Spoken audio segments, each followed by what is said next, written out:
कि हमारा राजस्व बढ़ने लगा है और उस राजस्व बढ़ने की दिशा में हम आगे बढ़ रहे हैं। मैं समझ गया मुझे थोड़े और भ्रष्टाचार के चोर दरवाजे बंद करने हैं।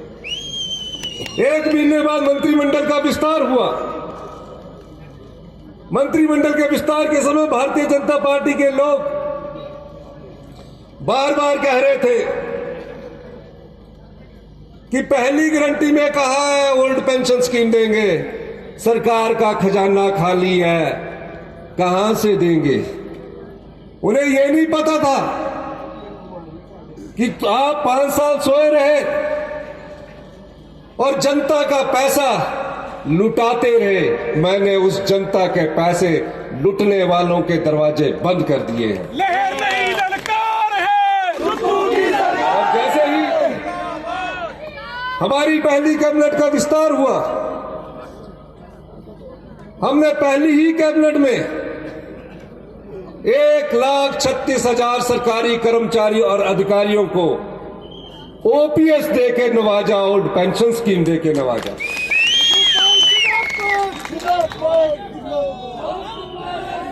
कुछ लोग कह रहे थे, अधिकारी कह रहे थे,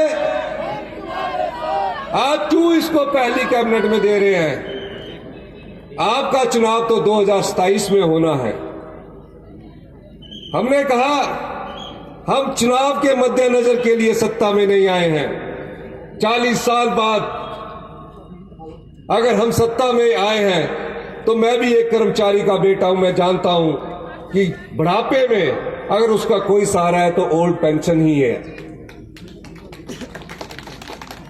ओल्ड पेंशन देने के बाद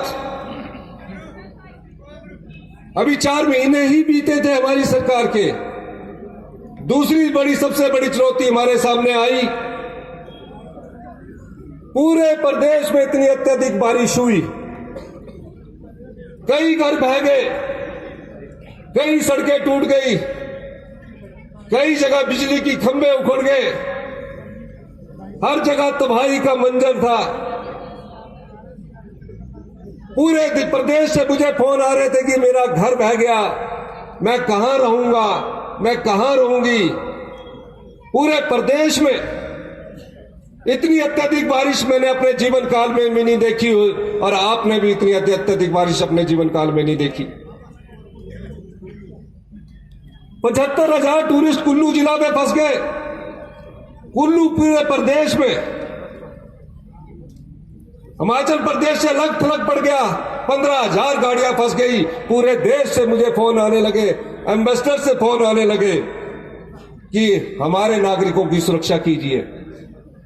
हम पूरे मंत्रिमंडल के सदस्यों को लेकर के सड़क पर खड़े हुए मुख्यमंत्री, उप मुख्यमंत्री, मंत्रिमंडल के सदस्य और जो 75,000 पर्यटक थे उन्हें सही सुरक्षित घर पहुंचाया और उनकी 15,000 गाड़ियों को भी सही सुरक्षित घर पहुंचाया। 48 घंटे में कुल्लू जैसा बड़े पहाड़ पीने के पानी की योजनाओं को टेम्परेरी तौर पर दुरुस्त किया, सड़कों को जोड़ दिया। अभी ये पहली आपदा से हम निपट ही रहे थे कि 14 अगस्त को मैं कुल्लू जाने की तैयारी कर रहा था।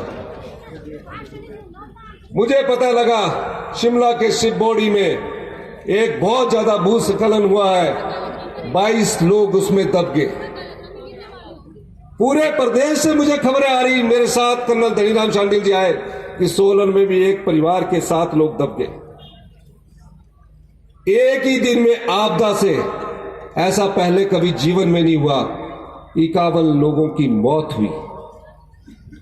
इस आपदा में 551 लोग हमको छोड़कर चले गए। हर जगह तबाही का मंजर था।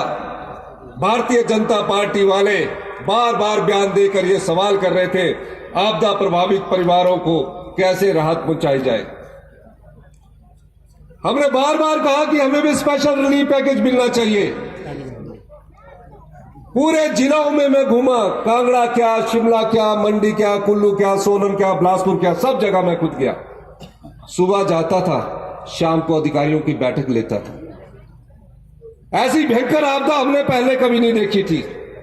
मैंने भारतीय जनता पार्टी के नेताओं से कहा कि इस मुसीबत की घड़ी में आप हमारे साथ खड़े होइए। भारतीय जनता पार्टी मुसीबत की घड़ी में भी हिमाचल की जनता के साथ नहीं खड़ी हुई। वो राजनीति करते रहे। विधानसभा सत्र हुआ, प्रस्ताव लाए, 3 दिन तक प्रस्ताव पर चर्चा हुई। चर्चा करने के बाद मैंने उनसे अनुरोध किया कि आप इस प्रस्ताव के समर्थन में हमें सहयोग कीजिए।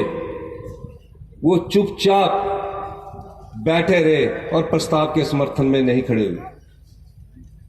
मैंने फिर उनसे बार बार प्रेस के माध्यम से अनुरोध किया, आप इस मुसीबत में हिमाचल के लोगों के साथ खड़ा होइए, हम आपको श्रेय देंगे, आप हमारे साथ चलिए। मैं देश के प्रधानमंत्री से मिला, देश के वित्त मंत्री से मिला, देश के गृह मंत्री से मिला।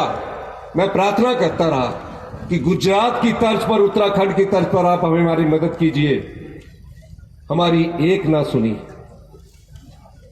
इस क्षेत्र के संसद सदस्य सुरेश कश्यप जी से यह पूछा जाना चाहिए, प्रदेश के लोग आपदा से पीड़ित थे, सुरेश कश्यप जी एक भी सवाल सांसद में शिमला संसदीय क्षेत्र में जहां सबसे ज्यादा नुकसान हुआ था उसके बारे में नहीं पूछा। सवाल तो दूर की बात, अरे आपके गृह मंत्री, आपके प्रधानमंत्री है, एक साधारण सा कागज लेकर उनसे सिर्फ अनुरोध करके फोटो ही खिंचवा देते, वही सोशल मीडिया में डाल देते कि कम से कम हिमाचल के लोगों की मदद कीजिए। वो नहीं खड़े हुए। ऐसा सांसद चुनकर आपने भेजा जिसने आज तक